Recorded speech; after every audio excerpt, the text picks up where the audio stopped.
Good afternoon, friends. Steve Benoon with Israeli News Live, and what you're seeing here is a strike in the Luhansk area. That is one of the independent regions in eastern Ukraine, and the Ukrainians have used a very powerful long-range missile to strike this area here.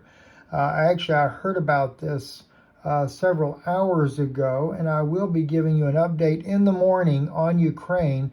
I have some very interesting intel that I'm going to be sharing with you about that, including the time where Zelensky almost made a peace agreement with the former, Prime Minister of Israel. Naftali Bennett was part of that negotiation, but I'm going to actually share with you who was the real person behind stopping that peace agreement. And we were close, but didn't have it quite right ourselves. So I think you're going to find that very interesting.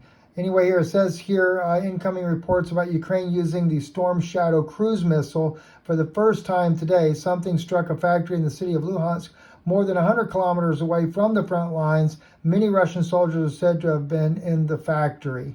So very, very difficult day for the Russians and what happened to them. And it's always a difficult day in war, though. It doesn't matter if it's Ukrainians, if it's Russians. Both sides are suffering heavy losses, and both sides clearly, in this case here, victims to this war that is taking place there. And,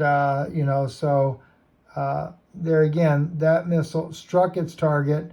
Very, very long range, very powerful missile Ukraine is using there. And of course, like I said, we'll be sharing a lot of information with you on what's going on over there. NATO definitely behind many of these advanced attacks that are being done on the Russians. And because, let's face it, Ukraine just would not be able to do it.